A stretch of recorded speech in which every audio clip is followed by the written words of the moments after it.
पानीय जल सुरक्षा निमंते ग्रामवासी संपर्क जगतसिंहपुर जिला एरसमा ब्लॉक अंतर्गत नारदिया पंचायत परिसर में जल अर्पण दिवस पालित हो आयोजित भव्य कार्यक्रम में मुख्य अतिथि भाव जगतसिंहपुर सांसद विभू प्रसाद तराई सम्मानित अतिथि भाव बालिकुदा एरसमा विधायक शारदा प्रसन्न जेना जोगदे जल संरक्षण गुरुत्व और आगामी पीढ़ी यार आवश्यकता संपर्क में विस्तृत आलोचना करथिले।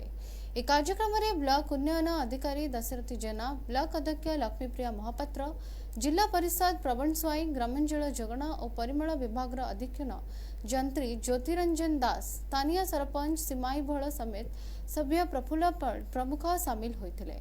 कार्यक्रम प्रारंभ में सका एक सचेतनता कार्यक्रम माध्यम साधारण लोकों विभिन्न जनकल्याणकारी सरकारी योजना विषय में अवगत करा जायथिला।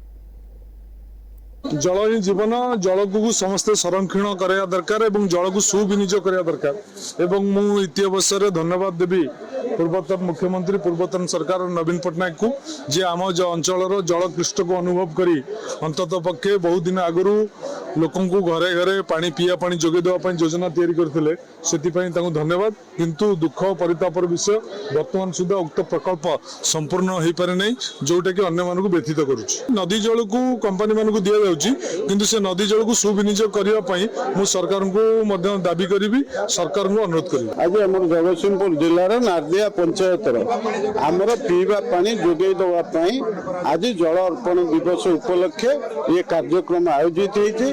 ये नारदिया पंचायत रो प्रत्येक घर को घर पीवा पानी व्यवस्था हो सारी एवं लोक माने ये जो हर घर जल जोगे जो योजना आधार रे समस्त पानी पाइबार सुजोग आज पाइछन्ते।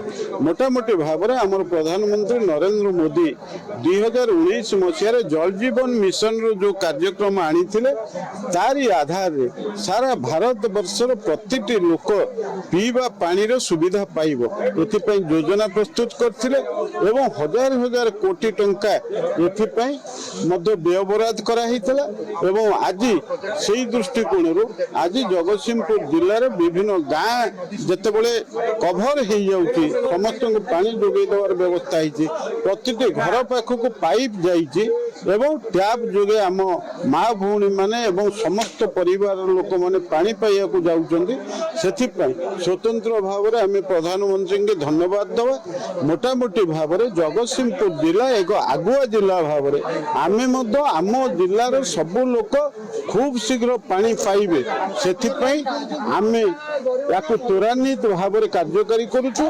तेणु आज से उपलक्षे कार्यक्रम आयोजित होती जो टांकी प्रस्तुत होती आधार आहरी 6टी पंचायत लोक द्वारा उपकृत हो पारे।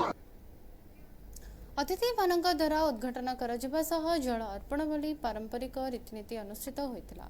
यह अवसर में पानीय जलर सुरक्षा संरक्षण यार अपव्यवहार रोकने उपस्थित समस्त जनसाधारण समूह शपथ ग्रहण करथिले। शेष में सरपंच उपस्थित समस्त अतिथि और ग्रामवासी को धन्यवाद अर्पण करथिले।